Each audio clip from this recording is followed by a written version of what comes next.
हरे कृष्णा। स्वागत है आपका जीवन अमृत चैनल पर। यह है वह पवित्र स्थान जहाँ भक्ति का प्रवाह कभी रुकता नहीं, जहाँ हर कथा, हर आरती और हर व्रत हमें ईश्वर से जोड़ता है। यहाँ हम सुनते हैं देवी देवताओं की महिमा, पवित्र व्रत कथाएं और आध्यात्मिक ज्ञान के अमृत शब्द। आइए भक्ति के इस सागर में डूब जाएं और पाएं आस्था, शांति और सकारात्मक ऊर्जा का अनमोल संगम। जीवन अमृत चैनल, भक्ति का हर पल। तो इसे लाइक, शेयर एंड सब्सक्राइब करें ताकि हर नया भक्ति संदेश सबसे पहले आप तक पहुंचे। मार्गशीर्ष मास महात्म कथा का दूसरा अध्याय हमें सिखाता है कि इस मास में किया गया दीपदान, स्नान और उपवास न केवल जीवन को शुभता प्रदान करता है, साथ ही हमारे पितरों और कुल को भी मोक्ष प्रदान करता है। यह कथा बताती है कि कैसे एक पाप बुद्धि राजा मार्गशीर्ष मास के व्रत के प्रभाव से पवित्र हुआ और अपने समस्त पापों को निवारण करते हुए अंत में मोक्ष को प्राप्त हुआ। बहुत समय पहले की बात है कि कुंतलपुर नामक राज्य में वीरसेन नामक राजा राज्य करता था। वह बलवान, बुद्धिमान और कुशल योद्धा में भी था, परंतु उसका हृदय घमंड से भरा हुआ था। राज वैभव, धन और विलासिता के कारण वह धीरे धीरे धर्म से कोसों दूर जाने लगा। मंदिरों की पूजा बंद कर दी गई, ब्राह्मणों का आदर सत्कार भी बंद हो गया और प्रजा में मानो एक अधर्म की लहर फैल गई। एक दिन अचानक राजा को एक स्वप्न आया। उसमें उसने देखा कि उसके पिता, जो मृत्यु के बाद पितृलोक में थे, वे अत्यंत पीड़ा से तड़प रहा है। राजा ने भयभीत होकर पूछा, पिताश्री, आप ऐसे कष्ट में क्यों हैं? पिता ने उत्तर दिया, वत्स, यह पीड़ा तुम्हारे अहंकार और अधर्म का फल है। तूने यज्ञ, दान और धर्म से मुंह मोड़ लिया है। इस कारण हम पितृलोक में शांति नहीं पा रहे। यदि तुम हमारा उद्धार चाहते हो तो भगवान विष्णु का व्रत करो। आने वाले मार्गशीर्ष मास में श्रद्धा से उपवास रखकर, दान कर और दीप प्रज्वलित कर। यह मास भगवान श्री कृष्ण के लिए अति श्रेष्ठकर माना गया है और भगवान श्री कृष्ण को यह मास अति प्रिय है। जो भी व्यक्ति इस मास में तुलसी को दीपक दिखाएगा, पूजन करेगा और भगवान श्री हरि की पूजा करेगा, उनके पितृ स्वर्ग को प्राप्त होते हैं। स्वप्न समाप्त होते ही राजा भय से कांपने लगा और उसने एक बेचैनी सी हो गई और अपने मन में पश्चाताप का भाव उत्पन्न होने लगा। वह राजमहल से निकलकर उसी क्षण मंदिर पहुंचा और पुजारी के चरणों में गिर पर उनसे क्षमा याचना की। पुजारी ने कहा, राजन, भगवान का आवाहन तभी होता है जब आत्मा में परिवर्तन के लिए शुद्धता आ गई हो। मार्गशीर्ष मास निकट है, वह आने वाली है। श्रद्धा से उसका व्रत करे तो तेरे और तेरे कुल का उद्धार अवश्य ही होगा। अगले दिन से ही राजा ने सबको आदेश दिया कि नगर के हर घर में भगवान विष्णु की आराधना हो और हर मंदिर में दीप प्रज्वलित हो। हर घर को अन्न वस्त्र का दान दिया जाए। तब मार्गशीर्ष मास का आरंभ हुआ।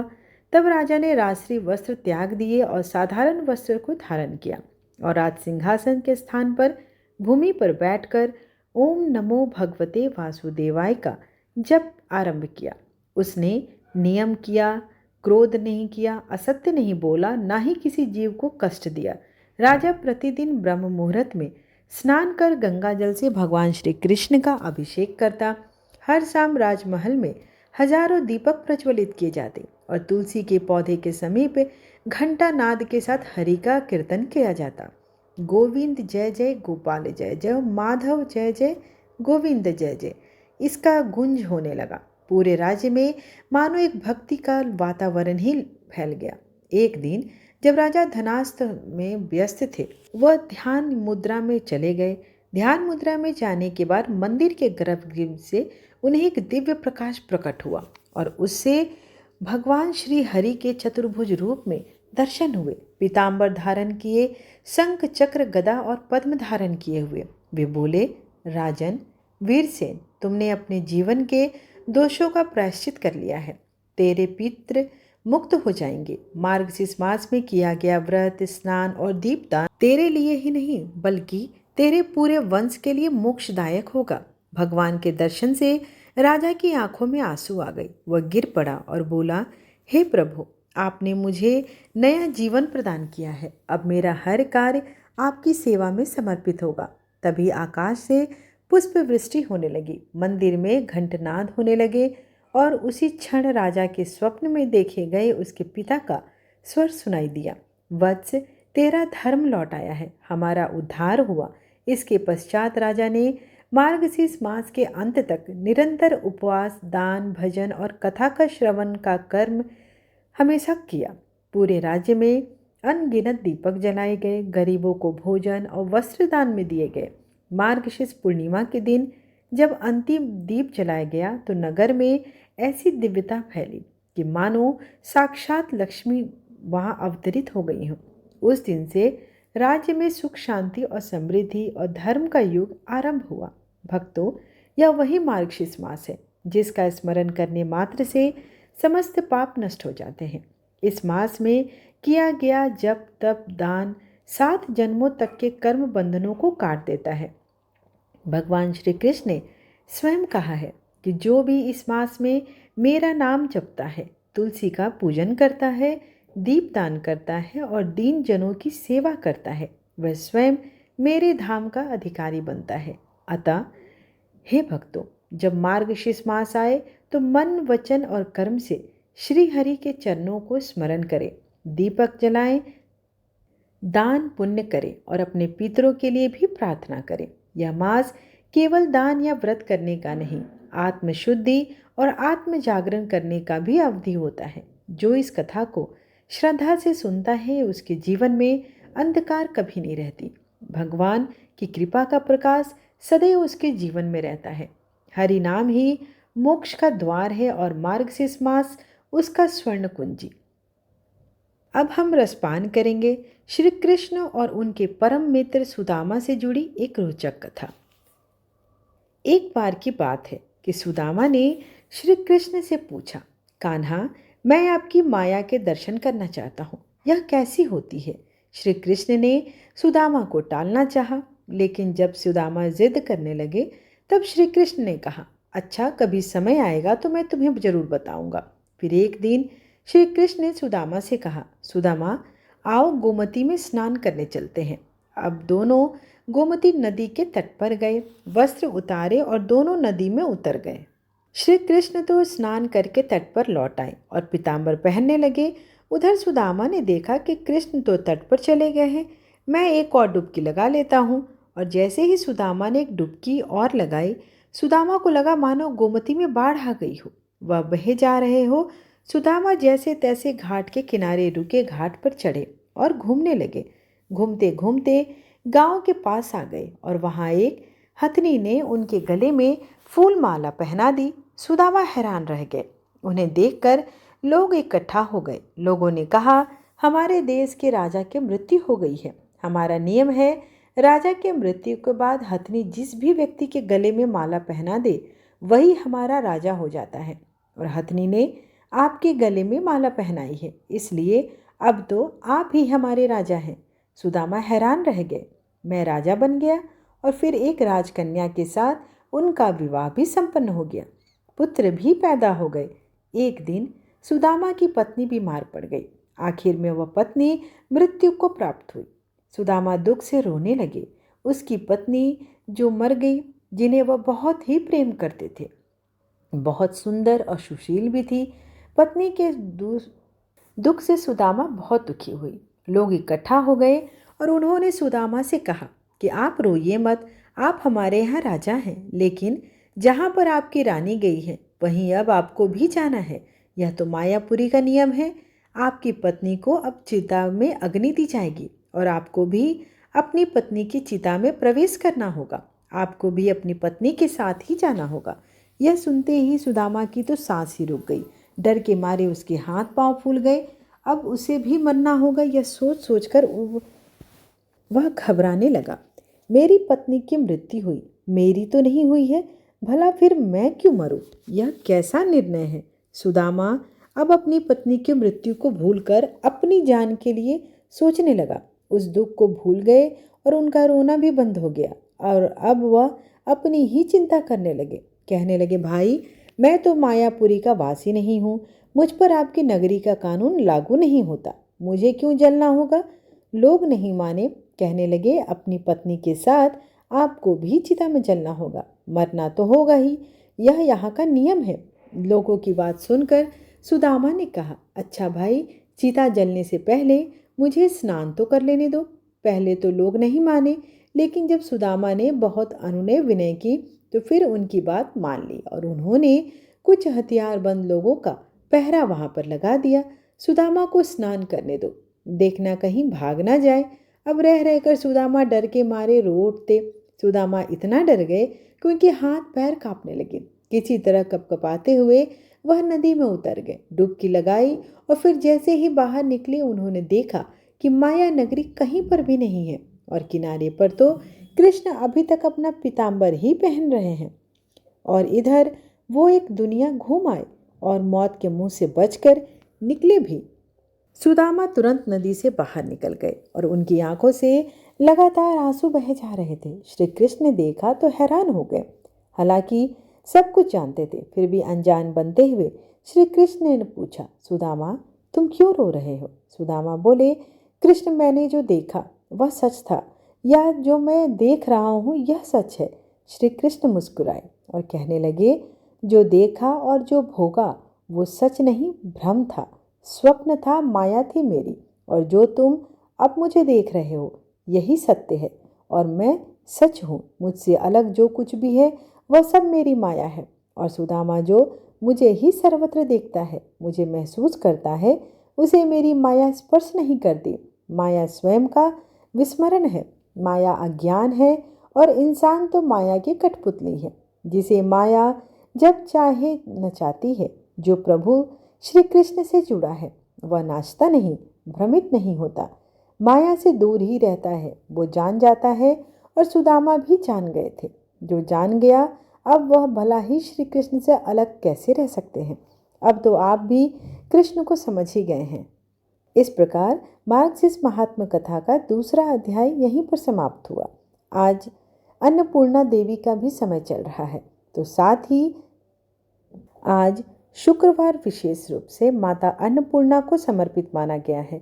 वे देवी जो संसार के हर प्राणी का भरण पोषण करती हैं। आज उन माता अन्नपूर्णा का भी हम कथा का रसपान करेंगे और चालीसा करने के बाद आरती के साथ समापन करेंगे। विष्णु सुनिए विनय सेवक की चितलाए, कीरत कुछ वर्णन करूं दीजे ज्ञान बताए। नमो विष्णु भगवान खरारे, कष्ट न सावन अखिल बिहारी। प्रबल जगत में शक्ति तुम्हारी, त्रिभुवन फैल रही उजियारी।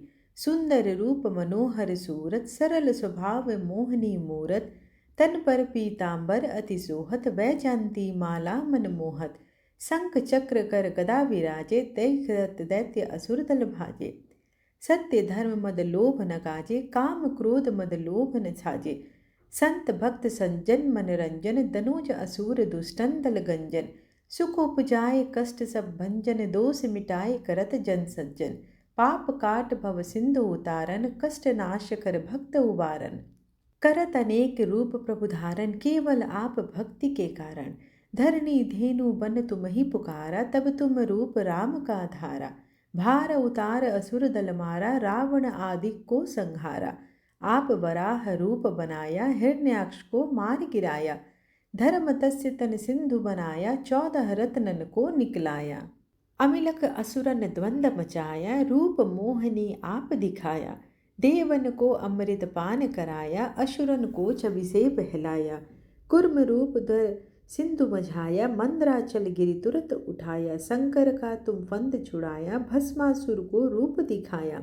वेदन को जब असुर डुबाया, कर प्रबंध उन्हें ढूंढवाया। मोहित बनकर खल ही नचाया, उस ही कर से भस्म कराया। असुर जलंधर अति बलदाई, शंकर से उन किन्ह लड़ाई। हार पार शिव सकल बनाई, किन सत से छल खल कल जाई।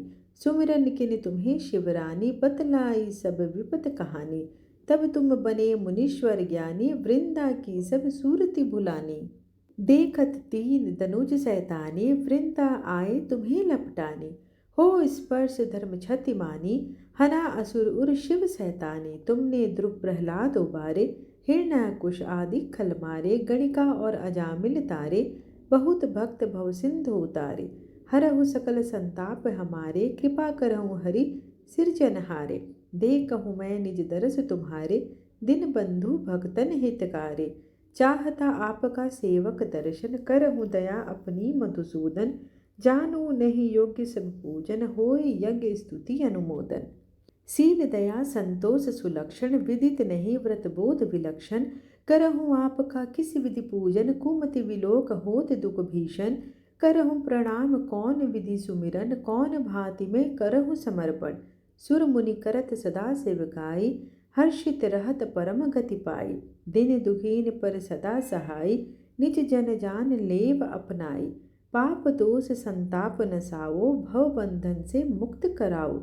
सूत संपत्ति दे सुख उपजाओ, निज चरणन का दास बनाओ।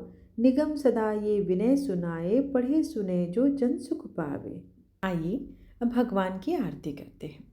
ओम जय जगदीश हरे स्वामी, जय जगदीश हरे।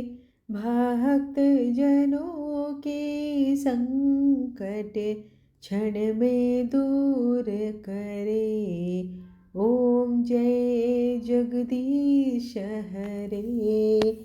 जो ध्यावे फल पावे, दुख बिन से मन का सुख संपत्ति घर आवे। कष्ट मिटे तन का, ओम जय जगदीश हरे।